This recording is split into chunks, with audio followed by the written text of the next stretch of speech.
우리에게 주신 하나님의 말씀은 고린도전서 13장 13절인데요. 저를 한번 따라해 주시죠. 안 찾으셔도 돼요. 네, 따라해 주시죠. 그런즉 믿음, 소망, 사랑 이 세 가지는 항상 있을 것인데 그 중에 제일은 사랑이라.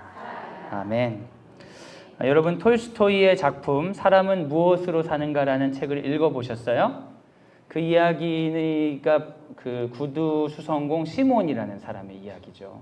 시몬이 어느 날 불평불만을 하면서 길을 가고 있는데 한 청년이 알몸으로 쓰러져 있는 거예요. 그래서 그 사람을 보며 내 인생도 너무나 힘든데 저 불쌍한 사람까지 거둬서 어떻게 사나 하고 가려다가 너무 불쌍하니까 데려다가 기르기로 결정합니다. 그 사람에 대해 아는 건 하나도 없고 그 사람의 이름이 미하엘이라는 것만 알게 되죠. 그래서 그 사람을 열심히 이제 그 양육하면서 구두 기술을 가르쳐 줍니다. 이 사람이 어느 정도 구두 기술을 이제 배웠을 때에 한 부자가 마을에서 부자가 와서 구두 집에 들어와서 이야기하는 거예요. 낡지 않는 아주 튼튼한 구두를 만들어야 된다 하면서 이야기하는데 평소에 감정 표현을 잘 하지 않는 조용한 미하엘이 웃는 거예요. 부자가 기분이 나빴어요. 날 비웃는 거야? 네가 만들어. 네가 만들어서 제대로 못 만들면 넌 죽을 줄 알아. 그런데 그 사람이 웃으면서 알겠다고 그래요. 그리고 나서 미하엘이 뭘 만드냐면 죽은 시신에게 쓰이는 샌들을 만드는 거예요. 이 시몬이 큰일 났죠. 야, 이 샌들을 가져오면 어떻게 1년 동안 달지 않는 좋은 구두를 만들려고 하는데 그러다가 갑자기 누가 들어와서 얘기하기를 우리 시신에게 쓰이는 샌들이 있냐고 물어보는 거예요. 왜 그러냐고. 아까 구두 주문한 그분이 돌아가셔서 시신에 쓰일 샌들이 필요하다고. 미하엘이 웃으면서 그 신발을 주었습니다. 그리고 또 시간이 지났는데요. 2명의 아이를 키우는 한 어머니가 오시는 거예요. 그래서 그 어머니가 구두를 달라고 이야기하는데 한 아이가 다리가 불편해요. 그래서 이 아이에게 맞는 신발이 필요하다 하면서 그 사연을 들어보니까 이 어머니가 죽으면서 쓰러지면서 아이 다리를 눌러가지고 아이 다리 한쪽이 문제가 생긴 거예요. 근데 이 아이 둘이 부모업 시키는 게 너무 불쌍해서 동네 사람들이 이렇게 모여가지고 이 사람이 키우기로 결정을 했는데 키우기로 결정한 순간 그 이제 키워준 어머니, 양 어머니의 자녀가 굶어 죽었어요. 그래가지고 잠깐 키워주려고 했는데 우리 아이가 안 생기니 이 아이를 자녀로 삼아야겠다. 입양해서 2아이를 여기까지 키운 거예요. 그걸 보더니 이 지금까지 잠잠했던 미하엘이 몸에서 빛이 나는 겁니다. 쫙 빛이 나. 그래서 시몬이 깜짝 놀라서 무슨 일인가 봤더니 사실은 나는 하늘의 천사 미카엘이었어. 그러면서 하나님께서 날 여기를 보내셨다. 그리고 하나님께서 3가지 질문에 답을 얻으면 다시 천국에 돌아오게 하시겠다고 했다. 라면서 설명을 하는 거예요. 그 3가지 질문은 뭐냐. 처음에 사람의 마음에 무엇이 있는가. 2번째는 사람이 절대로 알지 못하는 것은 무엇인가. 3번째는 사람은 무엇으로 사는가 라는 질문이었대요. 근데 이 사람이 첫 번째 질문, 사람의 마음에 무엇이 있는가를 어떻게 알았냐면 자기가 알몸으로 죽어갈 때 시몬이 자기를 건져줬잖아요. 살려줬잖아요. 그걸 보고 첫 번째 질문의 답을 알았다는 거예요. 사람의 마음에는 사랑이 있구나. 2번째 질문은 뭐냐면 사람이 절대로 알 수 없는 건 무엇이냐. 근데 그 부자를 보고 알게 된 거예요. 이 사람은 천사라서 그 부자가 구두를 1년 동안 낡지 않은 좋은 구두를 만들어 오라고 할 때 그 옆에 죽음의 천사가 옆에 기다리고 있는 걸 보고 비웃음이 나왔던 거죠. 곧 죽을 녀석이 좋은 구두는 뭐하러 신으려고. 그러면서 알게 된 거예요. 사람이 자기 죽는 거 모르는구나. 자기에게 있는 불행 모르는구나. 3번째, 사람은 무엇으로 사는가. 사실 이 천사가 미카엘이 쫓겨나게 된 이유는 어떤 거냐면 하나님께서 한 영혼을 거둬오라고 하셨어요. 그 영혼은 뭐냐? 불쌍한 한 여인이었어요. 애 둘만 남겨놓고 죽어야 되는 그 여인의 영혼을 거둬오라고 했는데 하나님께 미카엘이 말했습니다. 저는 못 거둬옵니다. 이 불쌍한 사람은 어떻게 합니까? 그러면서 아기에게 젖을 물려주고 안 거둬오려고 하니까 하나님이 그러면 네가 이 질문을 알아와야 된다. 우선은 그 영혼을 거둬와라 하면서 그 영혼을 거둬오고 그 질문에게 던져졌는데 그 2아이가 양부모를 만나서 지금까지 살아있잖아요. 그걸 보고 3번째 깨달은 거예요. 사람은 무엇으로 사는가? 무엇을 할까 여러분?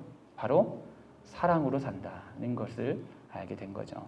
이 톨스토이의 이야기는 뭐 신앙 서적은 아니지만 사람에게 참 중요한 것이 무엇인지를 이야기합니다. 무엇이 중요하다고 하는 걸까요? 사랑이죠. 성경에도 그 얘기가 있어요. 믿음, 소망, 사랑 이 세 가지는 항상 있을진데 그 중에 제일은 사랑이라. 여러분 아이들 사랑하시죠? 네. 여기서 대답을 못하시면 곤란하신 거예요. 네. 잘 안 돼서 그렇지 사랑은 하시잖아요. 그죠? 네, 맞아요. 여러분 최선을 다해서 여러분 사랑하는 사람들과 행복한 삶을 살고 싶으시죠? 맞아요. 그거 나쁜 게 아닙니다. 원래 인간은 그렇게 사랑 가운데 행복한 게 맞는 거예요. 근데 여러분 성경에서 그 사랑의 방향이 틀린 것을 뭐라고 얘기하냐? 그게 죄라고 이야기해요. 진짜 하나님이 우리에게 주고자 하는 사랑이 있는데 그 사랑의 방향이 틀리면 죄가 된대요. 그래서 얼마나 거친 표현이 있냐면 내가 내게 있는 모든 것으로 구제하고 또 내 몸을 불사르게 내줄지라도 사랑이 없으면 내게 아무 유익이 없느니라. 근데 이게 충격적이죠. 내가 사랑이 있으니까 내주지. 사랑이 없는데 어떻게 그래?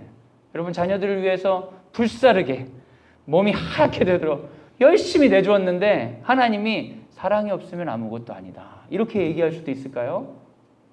있어요, 여러분. 세상에 수많은 사람들, 특히 대한민국의 부모님들이 얼마나 자녀들을 사랑하는지 이로 말할 수가 없습니다. 그런데 하나님 보시기에 그게 사랑이 아닐 수가 있어요. 왜 그러냐면 사랑은 사랑이라고 믿고 있는데 하나님이 주신 사랑이 아니기 때문이에요. 그래서 사랑은 정말 중요한데요. 이 사랑이 뭘로부터 사랑이 되어야 되냐면 앞에 있는 소망과 믿음으로 사랑이 되어야 됩니다. 말이 좀 어렵지만 설명을 좀 드릴게요. 사랑하는 여러분, 우리에게 중요한 게 믿음입니다. 맞습니까? 믿음을 가지면요, 우리의 소망이 달라져요. 예수님을 믿는 믿음을 가지면 소망이 달라진다. 소망은 뭐예요? 꿈과 진로, 아이들에 대한 방향이죠. 예수님 믿으면 미래가 달라져요. 삶을 바라보는 게 달라져요. 그럼 소망이 달라지면 그때 할 수 있는 사랑은 전에 했던 사랑과 달라요. 그래서 믿음이 진짜 중요합니다. 제대로 된 믿음을 가지고 제대로 된 소망을 가지면 정말 참 사랑을 할 수 있게 돼요. 근데 여러분 믿음이 없으면 사랑을 한다고 하지만 사랑이 아니라는 소리가 듣게 되는 거예요. 그래서 여러분 믿음이 참 중요합니다. 근데 오늘 성경에서 뭐라고 얘기하냐면 믿음, 소망, 사랑은 항상 있는데 그 중에 제일은 뭐라고 해요? 사랑이라고요. 근데 역설적으로 여러분 교회 다니시는 분들은 믿음이 너무 중요하다고 하니까 믿음은 열심히 연구하는데 소망은 믿음으로 잘 품질 않고 사랑을 믿음으로 하지 않는 경우가 있어요. 이게 무슨 얘기냐? 열심히 우리가 기도는 하는 거예요. 열심히 말씀을 듣는 거야. 믿음으로 내 마음을 새롭게 해. 근데 그러면 소망을 품어야 될 거 아니에요. 이 믿음의 내용으로 소망을 품어야 돼. 그래서 그 소망 때문에 내 발걸음이 옮겨지는 사랑으로 가야 되잖아요. 근데 믿음은 믿음대로 여기서 있는데 소망은 다른 소망을 품는 거예요. 그리고 사랑은 내 마음대로 사랑하는 거예요. 그래서 열심히 사랑했는데 결국에 아무 유익이 없느니라 이런 평가를 듣게 되는 거죠. 저는 오늘 여러분에게 나누고 싶은 것이 그겁니다. 우리 화요일 날마다 한 것은 믿음을 위한 것입니까? 소망을 위한 것입니까? 사랑을 위한 것입니까? 우리는 믿음을 위한 연습을 계속하는 거예요. 여기서 예배라는 게 그런 거거든요. 그럼 여러분 그 다음은 어떻게 해야 됩니까? 여기서 들은 믿음을 가지고 여러분이 진짜 여러분 삶의 소망을 각자 품어보시는 거예요. 여러분 어떤 목사님 설교가 좋고 어떤 목사님이 좋고 이 사람 말이 맞는 것 같고 믿음에 집착하고 그 믿음을 가지고 내 삶의 소망으로 품지 못하는 사람은 종교적으로 타락합니다. 종교 중독이 돼요. 좋은 말씀을 들었으면 내 삶의 소망이 돼야 됩니다. 그분이 좋고 그 얘기가 좋은 게 반복되는 건 아무 의미가 없어요. 내 삶의 독특한 방향과 소망이 돼야 돼요. 그래서 그 독특한 방향과 소명으로 한 걸음 움직이는 게 사랑입니다. 믿음과 소망, 사랑은 항상 있을텐데 그중 제일은 사랑이라. 그래서 여러분 예배를 열심히 계속 드렸던 이스라엘이 타락했던 이유가 있어요. 믿음은 계속 얘기했는데 그 각자의 믿음을 가지고 개인적인 하나님을 향한 소망을 품지 못하고 사랑으로 헌신으로 나아가지 못했던 거예요. 그리고 위에서 시키는 믿음만 반복했던 거예요.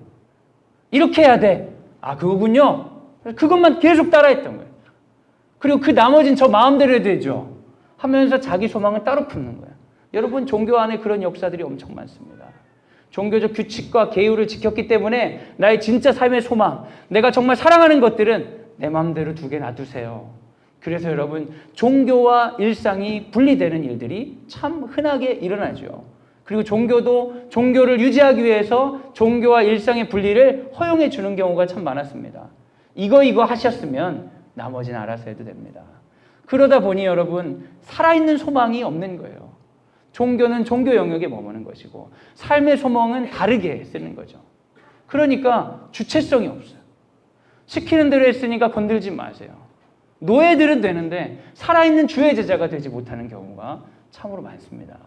그런데 여러분, 믿음이 참 중요하지만 그 믿음이 결국에 사랑으로 열매 맺지 못하면 아무 소용없어요. 여러분, 그 든든한 믿음을 아무리 붙잡아봤자 하나님이 여러분 쓰지를 못해요. 정말 믿음을 여러분 각자의 소망으로 품어보시기 바랍니다. 여러분이 향한 하나님의 소망이 있어요. 그것은 남이 얘기해 줄 수 있는 게 아닙니다. 내가 믿음 가운데 결정할 수 있어야 돼요. 그럼 그 소망을 결정해야 사랑할 수 있지 않겠습니까? 저는 오늘 어머니들의 이야기들, 각자의 이야기들을 들으면서 정말 감동이 되고 너무 기뻤던 것은 그냥 어머니들이 그런 얘기 많이 하셨잖아요. 화요 예배나 드리고 그냥 이 정도 하는 것으로 믿음 열심히 훈련하는 것으로 됐다. 이렇게 버티다가 갑자기 어떤 계기로 소망을 품게 되신 거 아니에요? 재능 기부란 단어? 아니면 무슨 찬양의 자리? 어떤 뭐 독서? 뭐 어떤 것들 모르죠. 소망을 품게 되는데 그 자리로 나아가서 사랑의 실천까지 가시는 거예요. 별거 아닌 것 같지만 여러분, 사랑까지 간 사람은 은혜 받습니다. 믿음의 자리에 머무는 분들은 보호는 받을 수 있는데, 근데 여러분, 그게 여러분 정말 우리 그 공덕이 뜨거운 불 앞에서 버텨낼 수 있는 공덕인지 아닌지는 알 수가 없어요. 사랑하지 않으면 아무 소용이 없습니다. 제가 고린도전서 13장을 앞부분 좀 읽어드리겠습니다. 내가 사람의 방언과 천사의 말을 할지라도 사랑이 없으면 소리나는 구리와 울리는 꽹과리가 되고, 내가 예언한 능력이 있어 모든 비밀과 모든 지식을 알고 또 산을 옮길 만한 모든 믿음이 있을지라도 사랑이 없으면 내가 아무것도 아니요. 내가 내게 있는 모든 것으로 구제하고 또 내 몸을 불사르게 내줄지라도 사랑이 없으면 내게 아무 유익이 없느니라. 사랑은 오래 참고 사랑은 온유하며 시기하지 아니하며 사랑은 자랑하지 아니하며 교만하지 아니하며 무례히 행하지 아니하며 자기의 유익을 구하지 아니하며 성내지 아니하며 악한 것을 생각하지 아니하며 불의를 기뻐하지 아니하며 진리와 함께 기뻐하고 모든 것을 참으며 모든 것을 믿으며 모든 것을 바라며 모든 것을 견디느니라.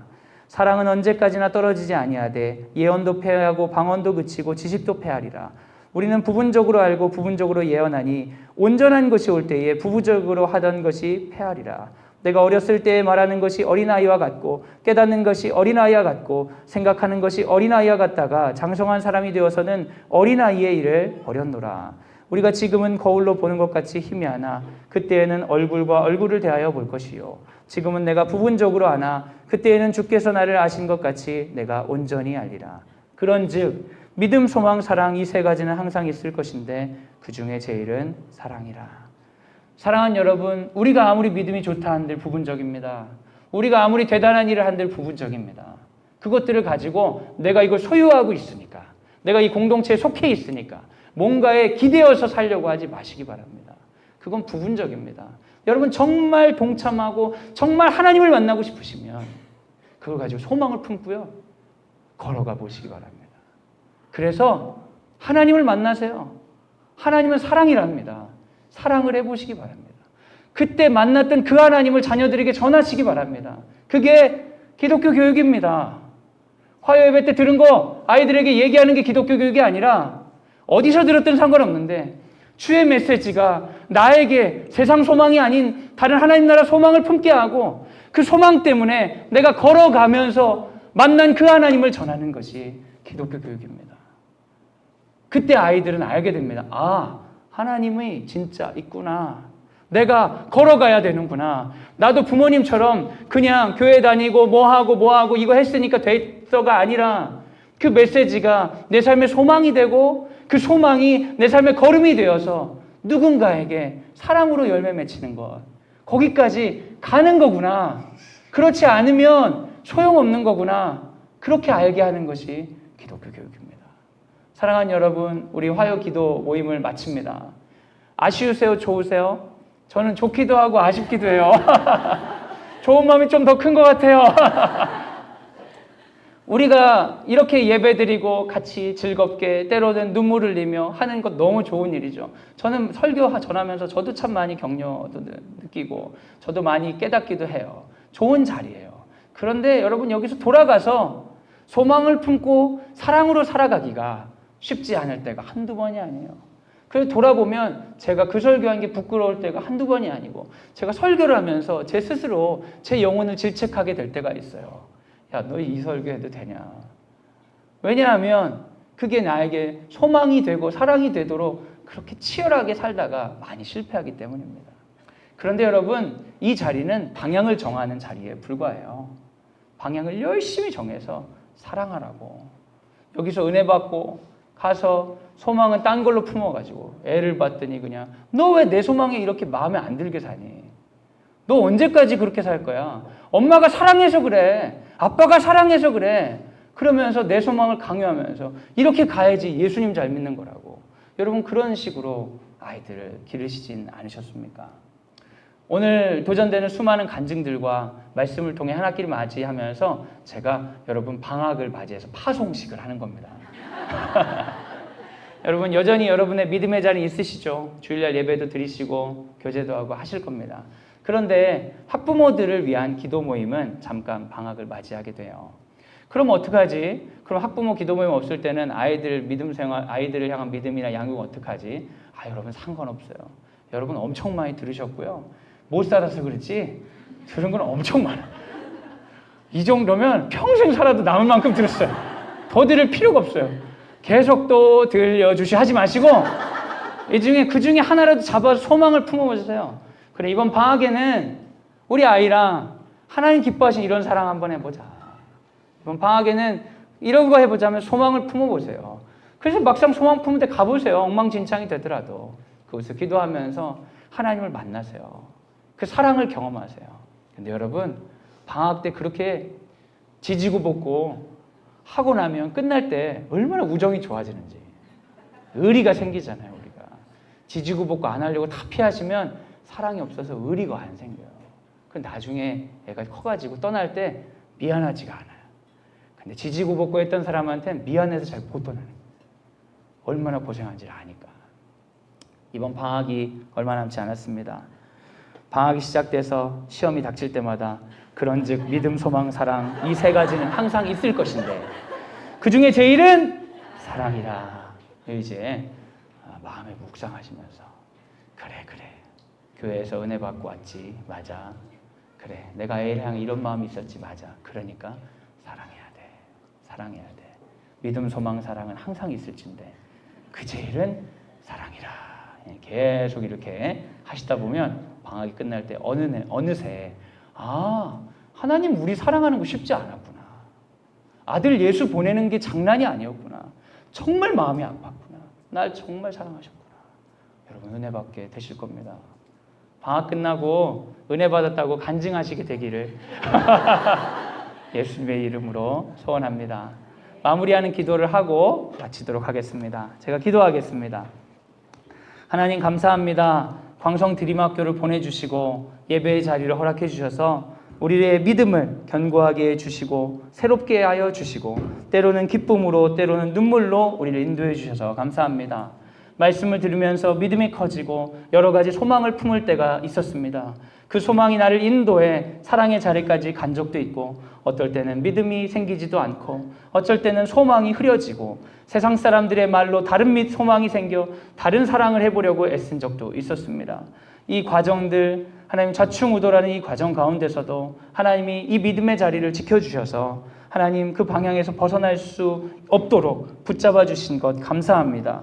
주님 이제는 이 은혜의 자리를 잠시 쉬고 방학이라는 긴 실습의 현장으로 나아가려고 합니다. 주님 들었던 말씀 붙잡으면서 아이들에 대한 소망을 가지고 많이 사랑하게 하여 주옵소서. 예수님이 말구유에 오셔서 십자가에 지실 때까지 가진 고생하시고 아프셨지만 끝까지 사랑을 외치셨던 것처럼 아이들이 이 방을 통해 우리 엄마 아빠가 나 참 많이 사랑하는구나. 이 사람들이 참 고마운 사람이구나. 사람이 무엇으로 살지? 이분들이 주신 사랑으로 사는구나. 깨닫고 돌아와. 어리지만 지금은 알지 못하지만 시간이 지난 후에 그 사랑이 날 키웠습니다. 고백할 수 있도록 주님 우리에게 주신 기회를, 허용된 기회를 사용하게 하여 주옵소서. 이제는 예수 그리스도의 은혜와 하나님의 사랑과 성령의 교통하심이 화요 학부모 신앙교육을 마치며 하나님께 영광 돌리겠습니다. 다짐하는 사랑하는 광성드림학교 모든 식구들 위해 지금부터 영원까지 함께 하시기를 간절히 축원하옵나이다. 아멘.